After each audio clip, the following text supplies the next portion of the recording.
আসসালামু আলাইকুম। কেমন আছেন সবাই? আশা করি আল্লাহর রহমতে ভালো আছেন।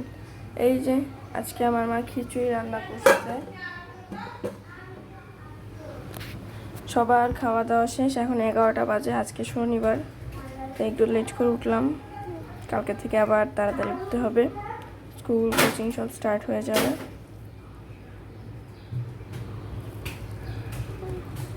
উঠে না কে?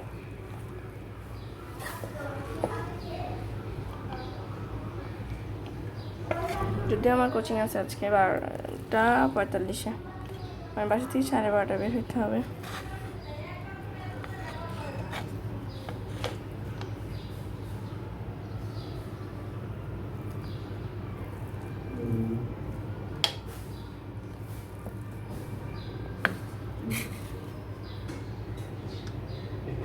Enough for me.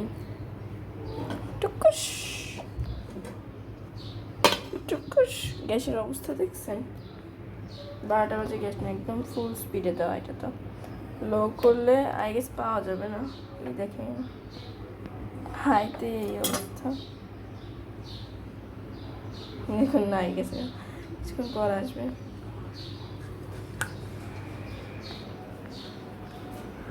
ঢাকা শহরে আসলে গ্যাসের যে কি লেভেলের কষ্ট, যারা ঢাকায় থাকেন তারাই একমাত্র বলতে পারবেন।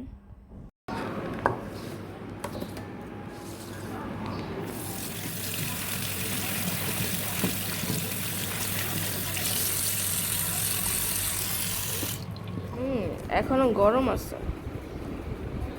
নেন, আপনার আগে খান, বিসমিল্লাহ বলেন। খান খান খান। এরপর এই যে এখানে আমি দ্রুত খাচ্ছিলাম, বিকজ আমার আবার কোচিং ছিল 12:45-এ। কোচিংয়ে যাওয়ার আগে গোসল করতে হবে, গোসল করে রেডি হয়ে তারপর যেতে হবে। এখন কথা হচ্ছে যে আমি এত দ্রুত খাওয়ার পরেও কোচিংয়ে রাইট টাইমে যেতে পারি। কোচিং শুরু আমার হচ্ছে 1টা থেকে ক্লাস শুরু, আর উপস্থিত টাইম 12:45। তো আমি কী করি 12:30 পরে। আর সেদিনকে আমার বেরোতে বেরোতে 1টা 5 বাজছে, আমার কোচিংয়ে যাইতে 15 মিনিট লেট হয়েছে। এবার চিন্তা করেন তাহলে আপনারা কী লেভেলের অলস, কী লেভেলের মানে স্লো মার্কা মানুষ আমি, আপনারা গেস করেন।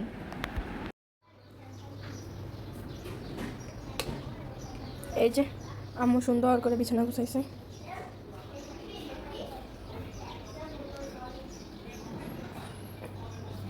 আপনাদেরকে হচ্ছে আমি এতক্ষণ আমার আম্মুর বিছানার অবস্থা দেখাইলাম, আর আমার বিছানার অবস্থা দেখেন। মাত্র ঘুমের থেকে উঠছি, কি অবস্থা। এখন এগুলো চুটকিতে, আমার এক চুটকিতে হচ্ছে আমার এই বিছানা গুছানো হয়ে যাবে।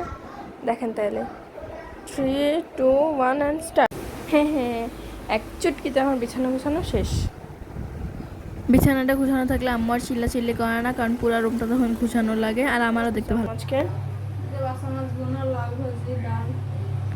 লাউ ভাজি করি।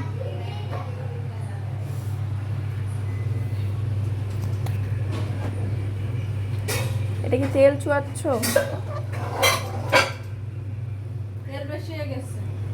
এত তেল দেও তুমি, আল্লাহ।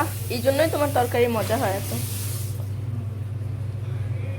এটা তোমার কি সিক্রেট? আম্মু আম্মু পড়ে গেল, আম্মু আম্মু আম্মু।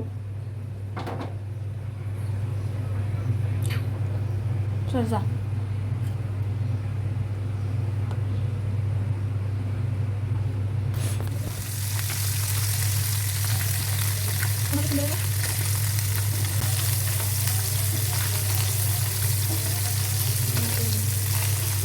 আরে উল্টায় না কেন?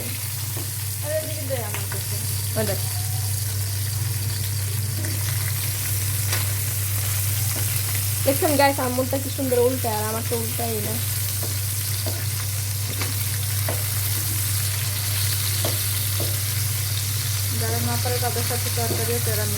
এখানে হচ্ছে আম্মু আমাকে খোঁচা দিচ্ছিল, খোঁচা দিয়ে দিয়ে কথা বলতেছিল। আমি বিছানা খুঁজে আবার আম্মুর সাথে একটু দুষ্টামি করতেছিলাম, মজা লাগতেছিল আম্মুকে চেতাইতে।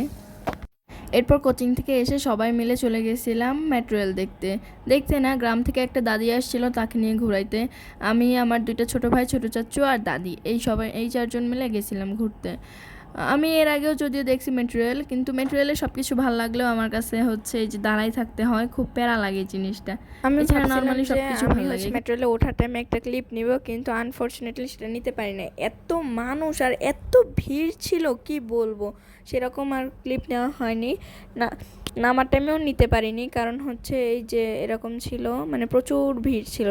আরও হচ্ছে আপনার উইকেন্ড ছিল, শনিবার যেহেতু অনেক মানুষ সবাই ঘুরতে গেছিলো টুকটাক, এই জন্য আর কি এত ভিড় ছিল। বাট আমার যাওয়ার টাইমে এই যে বাইরের দৃশ্যটা, এটা দেখতে খুব ভালো লাগতেছিল, এটা আমি খুব এনজয় করছি। যতক্ষণ মানে ট্রেনের ভিতর ছিলাম ততক্ষণ আমি বাইরে তাকাইছিলাম, এই দৃশ্যগুলো দেখতেছিলাম। স্পেশালি সূর্য ডোবার যে মুহূর্তটা, এই যে এই টাইমটা এত সুন্দর লাগতেছিল কি বলবো।